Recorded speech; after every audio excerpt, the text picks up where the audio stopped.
What's up guys, Xman Co here today, and we're going to make something amazing. So many of you guys have asked for it. We're going to show you how to trim a tenderloin fillet. Guys, it's going to be interesting. Now sometimes you get it nicely trimmed and sometimes you don't. When you don't, this is what you want to do. I've got about 4.5, 5 kilos over here. This is with the fat. I would say closer to 4 kilos. Now guys, let's open it up and start trimming this bad beast.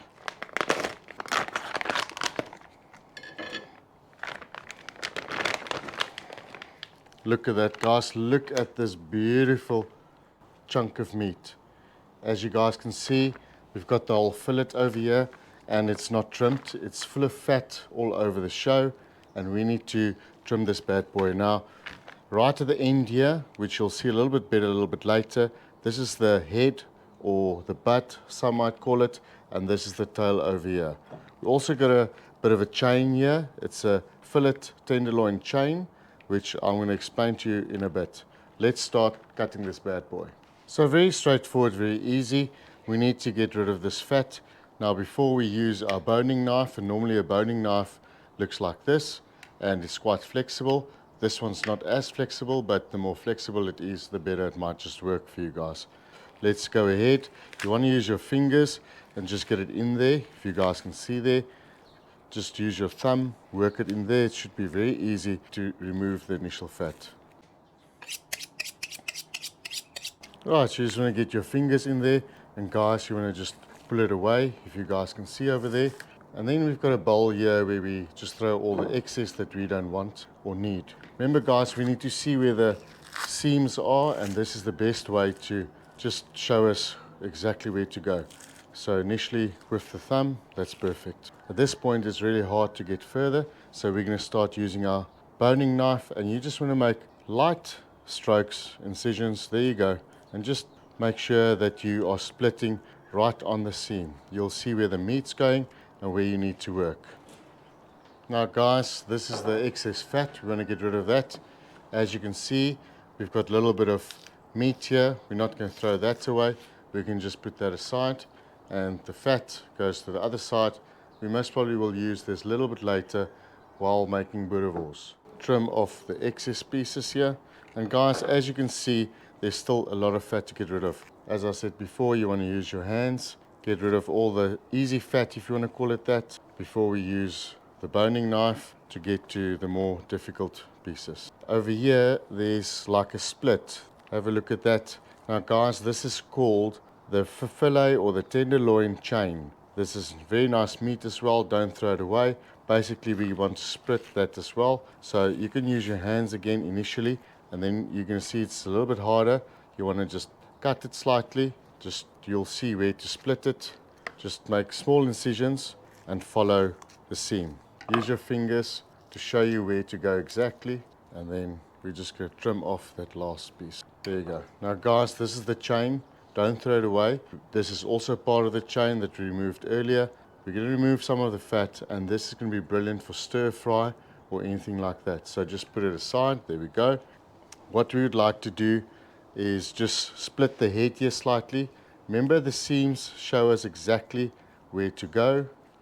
Remember, at this point we don't want to split the head completely. We just want to remove the fat.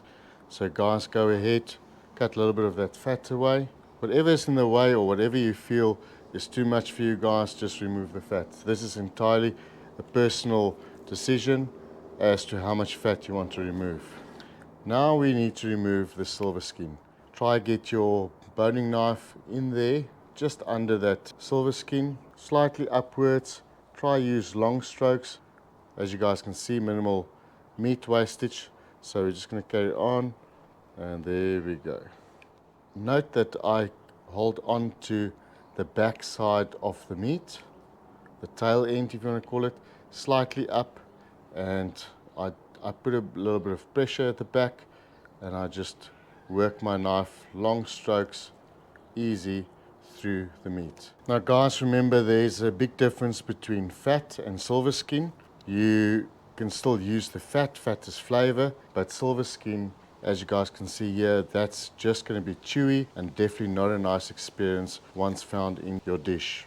Now that we've removed as much fat as we would like to, that we're happy with, and I'm quite happy with that. As you guys can see, there's a little bit of fat there, but it's flavor, as I said before. So what we have here is a fillet tenderloin. We've got the head over here, this middle section of the fillet, the centerpiece, and we've got the tail. Right, so let's go ahead and cut it into different pieces. I'm going to go ahead and cut the tail over there. Now guys, if you want a perfect fillet roast, you could go ahead and do that and tie it down. As you can see, it'll give you more or less the same thickness throughout, and this is a full fillet roast. We obviously going to go different with this. We're going to cut the tail off completely. Now we like to use the end piece here for basically a dish with stir fry, however you decide to do it. We're just going to go ahead and cut long thin pieces for our stir fry, and then by the time we get to this section here, we're going to cut it like that, and maybe another cut. There you go. And guys, these pieces we like to cube. Now cubing it allows you to make a dish like, let's say, stroganoff, or you could even make small kebabs. So we're going to put these pieces aside, our stir fry over there. Now this piece here, as I said before, is the center fillet, the Chateaubriand.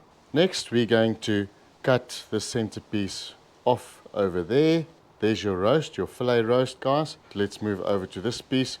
You guys can see the muscle is splitting over there, so we're going to go ahead and split it completely.